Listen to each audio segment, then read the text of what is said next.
Hey everyone, James here again, and Karla, who is the SVP of Strategic Accounts at HSS, is joining me again. Hey Karla, how you doing?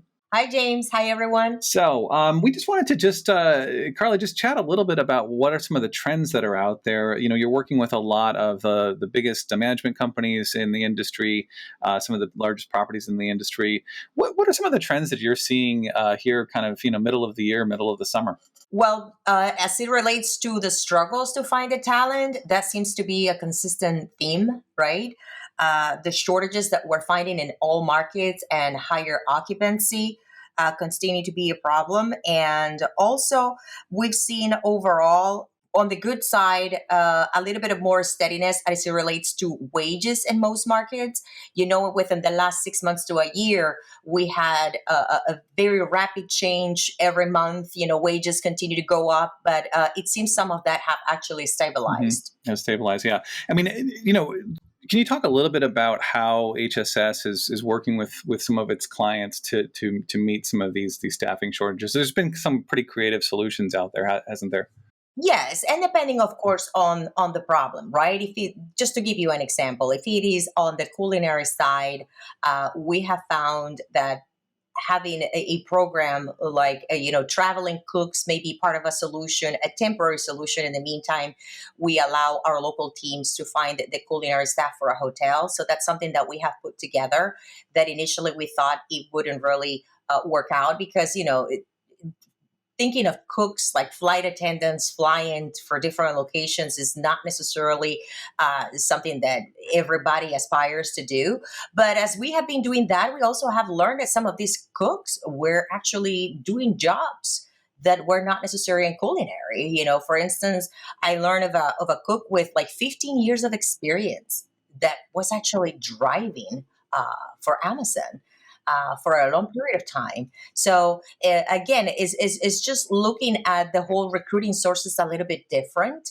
I think we have to change the ways that we have been recruiting overall. I mean, from the hospitality perspective, because people have really shifted some of these priorities, looking for more flexibility, options for them to manage better their schedules, even if they will continue to do what they were doing before. In some of those traveling programs, just out of curiosity, like what drives somebody to want to travel to a property? I mean, is it the location? Is it there's not the opportunities in their area?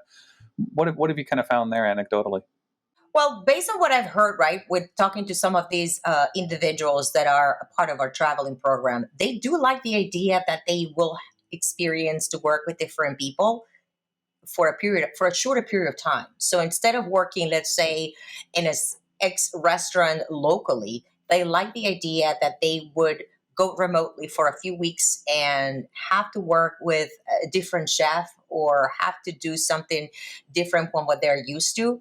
Even the challenge itself, to be able to lead in a small capacity, in a kitchen, it's something that have really be meaningful for them in terms of the impact that they can do when they travel. And then, of course, well paid, we have to say, is actually very enticing for them because they know that if they work 40 or even 50 hours a week, they can actually make up more than if they would be working locally. One of the cooks actually mentioned just the fact that he wouldn't have to travel. It seems, some of them live in remote locations. So instead of driving every day an hour to work, the fact that they could just go for 6 weeks for somewhere where they just have to go downstairs was actually attractive. It's also been interesting just to hear about the economy and there's talk of a recession, but when it comes to hospitality, I mean we're just in the recovery mode now, and it seems like there hasn't been too much of a slowdown in terms of demand in labor. Is that what you're seeing as well? Yes. Well, not only that, right? Before we used to see more of, traveling, leisure was the one traveling, but we all have seen everywhere that conferences are coming back little but surely. Obviously, not the wide, big ones that we had with international background, but mostly, local events or conferences, corporate. business coming back to the hotels and having the need to see more of like cleaning in their rooms more often, I think that has increased and pushed a little bit more the need on the labor staff, to be able uh, to take care of the properties, for instance. What do you think about like the just that return of the cleaning throughout your stay?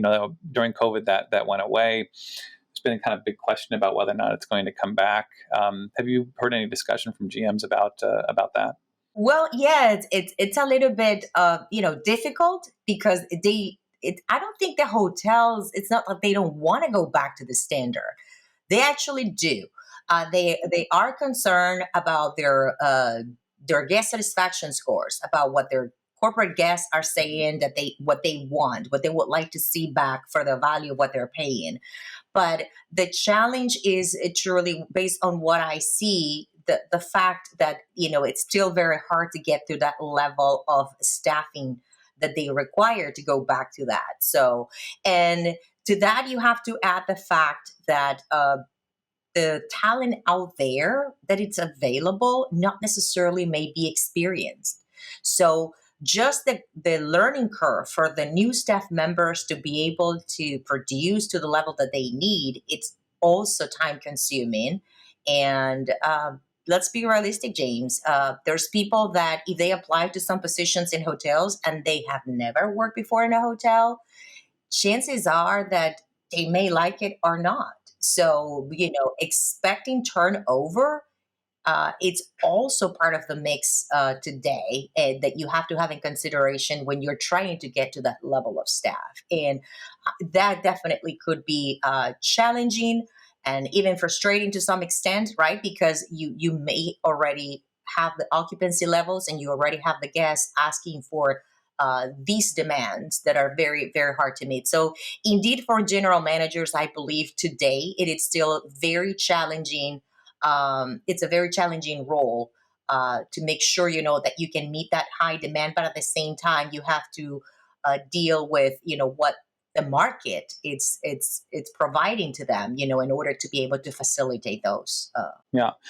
that level of Yeah, I mean, business. it's been interesting to see, and we've done a lot of communication when it comes to like compliance and also sort of the some of the pitfalls to look for when you're working with a staffing company. When it comes to issues like safety and compliance, it's something that you really can't compromise on. That's kind of like a no go zone for staffing when it comes to hospitality and really any staffing.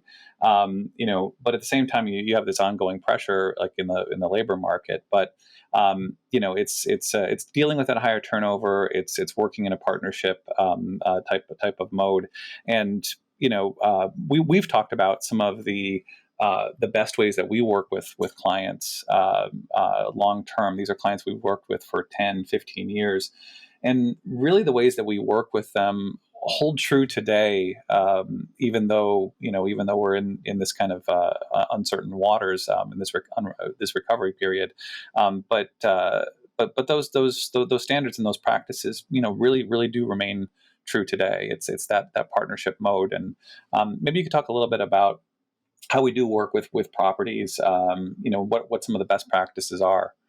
Well, number one is just to discuss about what those needs are, right? The seasonality, have a game plan in terms of how many positions you may be needing. So identifying always,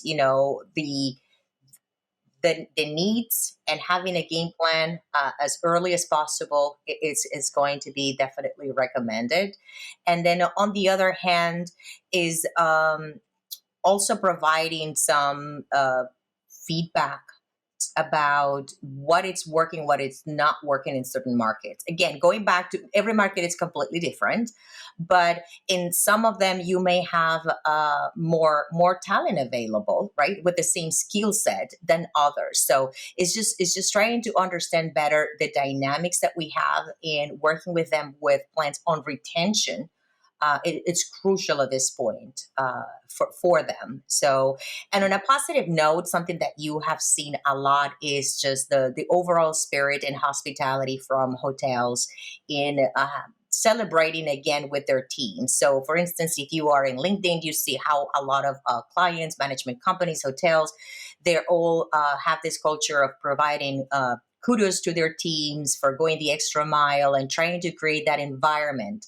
So I think that's something that is extremely crucial, especially today, because it's not only about what you do and how much you're going to get paid, but keeping that culture. And definitely we have a lot of clients that they excel and they do a really good job to try to have that vibe, where they are having fun. They're working hard, but they're playing hard as well.